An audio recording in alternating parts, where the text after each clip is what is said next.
Do you know that almost every modern Python project from AI models to web apps uses object-oriented programming? But what exactly is OOP and why is it so powerful?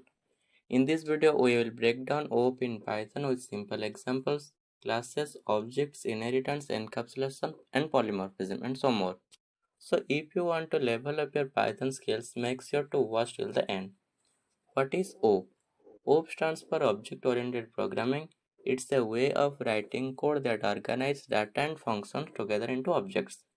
Think of it like as instead of writing everything in one place, you create reusable blueprints called classes, and from those blueprints you create objects. Let's see an example. Here init is a method. It's a special method that runs automatically when an object is created, like a constructor in other language. And self is the parameter. Self represents the current object. It lets you access variables and methods inside the class. And here car is a class, the blueprint, and my underscore car is an object, the real thing built from it. Let's see about classes and objects. In Python, everything revolves around classes and objects. A class defines attributes and behaviors. Attributes are variable inside the class, and behaviors are functions also called methods. Let's see about the example. This makes your code clean, reusable, and modular, exactly how professionals build large-scale projects. And let's discuss about the more important concept of OOP. First of all, see about encapsulation. Encapsulation means keeping data safe and hidden from outside access. You bundle the data and methods together and restrict direct access using private variables. Let's see an example. As we all keep our bank accounts safe and private, so here I am using the bank account example.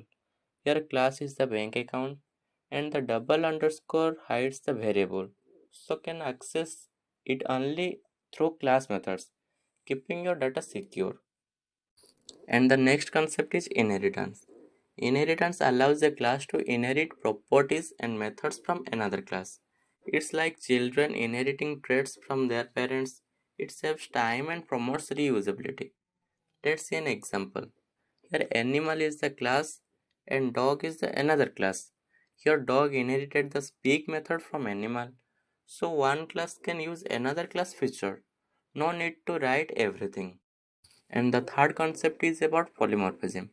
Polymorphism means many forms.